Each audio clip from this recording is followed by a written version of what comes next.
today's video we're going to be talking all about seeds. As you can see here, I've got all my seeds laid out for the upcoming season, and I use a company called Premier Seeds. Used these guys for a few years, never had any problems, and they've always been there for me if I needed some more information or had any problems in the garden.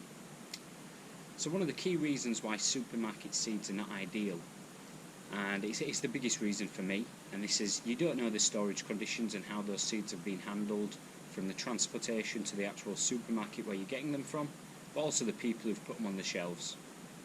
Of course, the handling conditions, conditions in the supermarket and where they've been stored, these can all have a big impact in terms of the germination rates as well as the quality of actual plants once they start growing. The second key reason why supermarket seeds are no good is because of the pricing.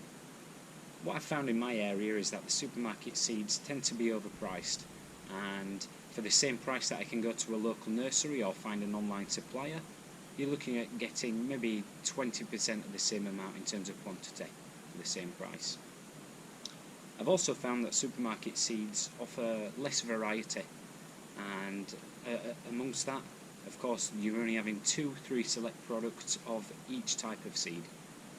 So for example, if you're looking at strawberries or cucumbers, most supermarkets may sell 2 or 3 different types.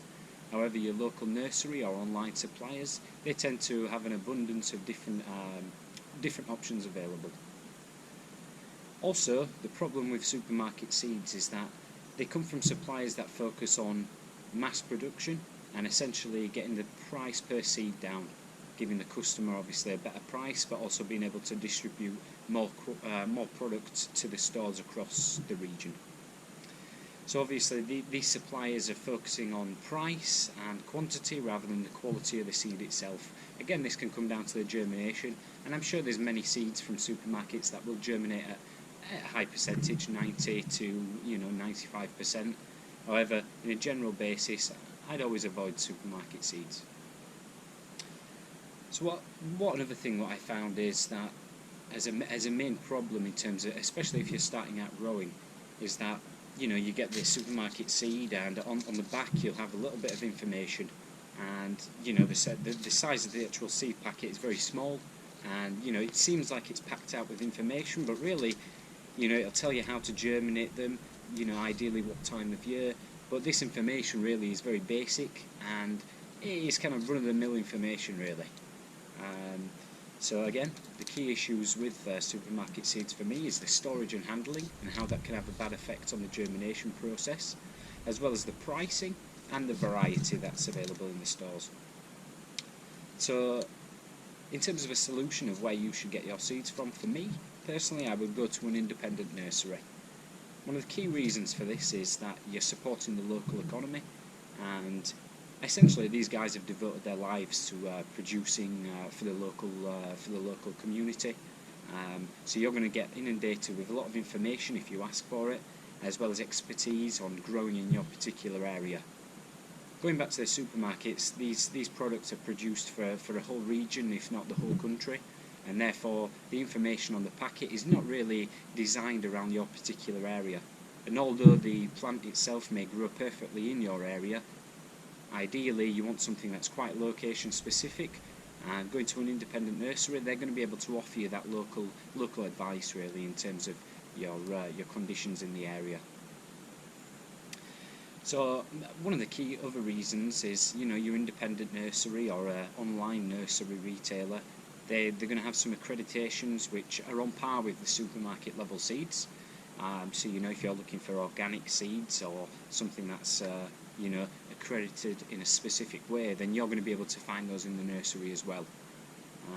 One of the key reasons why I choose an online supplier instead of an independent nursery myself is because the actual company I take my seeds from were at one stage, there was a local company to myself, and I've continued using the same company, never had any problems, and like I said, they always give me the advice I need when I require it.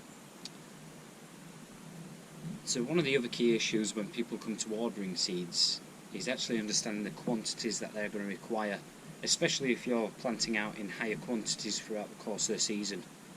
If you're planting stuff like lettuces, spinach, basil, and you're doing these in quite high quantities, sometimes it's quite complicated in terms of the bed spacing and how many seeds you're going to require throughout a season.